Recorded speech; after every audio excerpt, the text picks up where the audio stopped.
As I'm shooting this video right now, I believe it's Dr. Seuss's birthday. I don't know how old he would be if he was still alive, but by the time it's uploaded, it'll be the next day. So maybe it doesn't really matter that I just said that, but I said it anyways. A new movie has come out based on his work.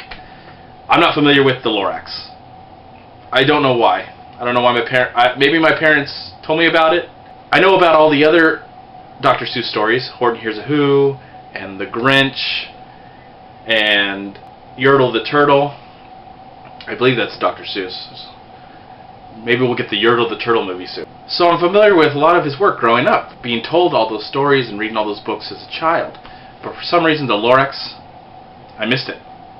When they were making a movie about the Lorax, I didn't know. I was like, what's that? They're showing images of this character that in the real story never really gets seen. And they were going to explain how they were going to try and capture him on screen and explain why he's never been seen.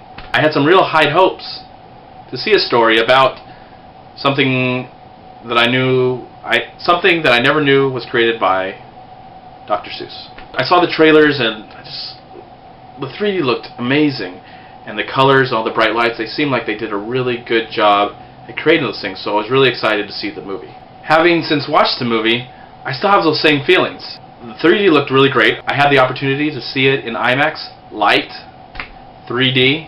I say light because it's not really a big theater, a lot smaller.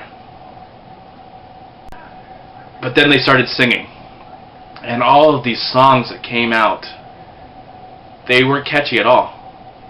They fell flat.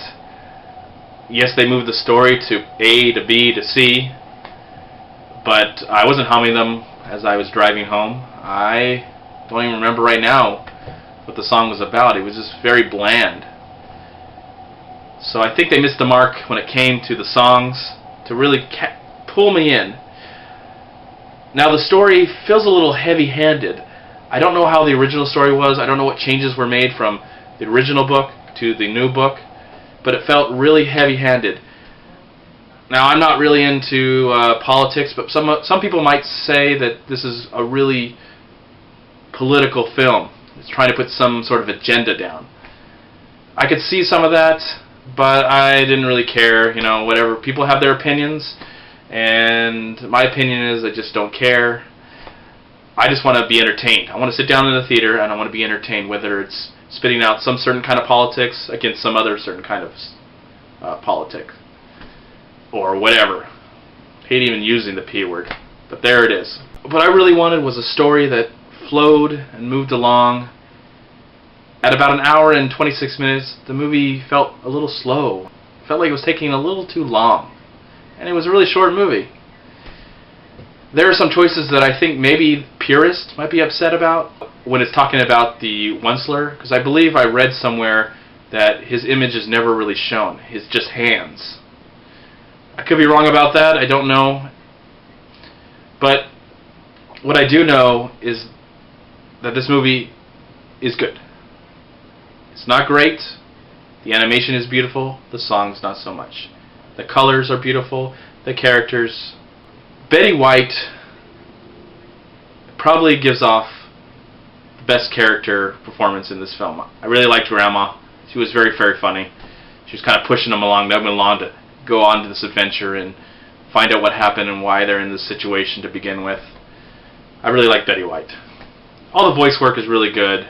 Zac Efron, Ed Helms, Taylor Swift, whoever else. Oh, not whoever else. Danny DeVito. Danny DeVito was really funny. But in the end, I probably am more interested in going to my local library and checking out the book, or going to the local ... bookstore and checking out and looking at the book. It's probably a really short story, as most stories are from Dr. Seuss. I think the animation was my favorite part of the film. The songs just kind of, I don't know, I wasn't thinking about them. Like when you see, I don't know, I don't want to compare. But for what it is, it's a really good looking and fun animated film. Fun for the whole family. Adults will enjoy this. Kids will enjoy this. It looked really great in 3D, so if you're willing to pay the big money and go see it in 3D, there you go. I'm going to give Dr. Seuss the Lorax, the movie, not the book, but the movie, since I haven't read the book. So maybe I'll come back and I'll say how I felt about the book later. I don't know. But I'm going to give the film a mild 3 stars.